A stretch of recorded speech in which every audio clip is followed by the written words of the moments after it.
Let's clone a GitHub repository onto our machine. I'm currently on a public repo that I created, and how I can pull this down to my machine is by clicking on this green code button.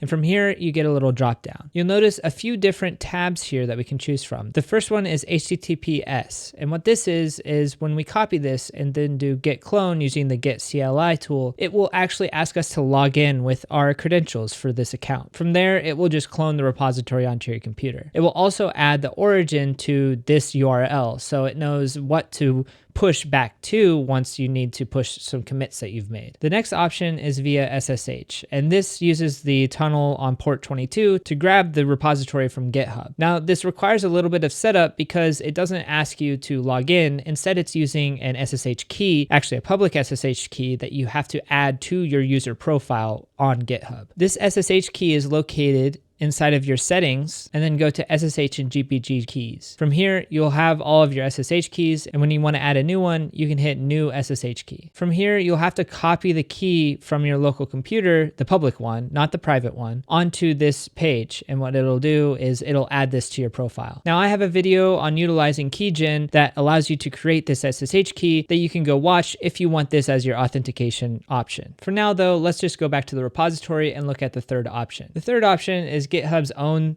command line interface tool, and this is something that you would have to download and then learn. For our specific purposes, I'm not going to have you actually download anything. Instead, what we're going to do is just utilize the HTTPS option and copy this to our clipboard. Now, in order to clone the repository, you'll need to make sure that you actually have Git installed on your computer. To do that, you can go to git-scm.com, and it will open up this downloads page where you can choose what your operating system is and download the binary. It'll take you through a setup wizard, or it'll be some package manager that will extract the binary for you, and then you can use any of the Git CLI commands that we're going to use, specifically clone. Since I'm on Windows, I actually get Git Bash installed on my system, so I can open up Git Bash and I'm met with the terminal. From here, what we're doing is we're just going to type git space clone, and then we're going to paste in that URL that was on our clipboard. Now, when I hit enter, what it will do is it will create a new repo folder and then add all of the files and all of the code from the GitHub repository into that folder. But before I do this, if you wanted to specify a specific folder,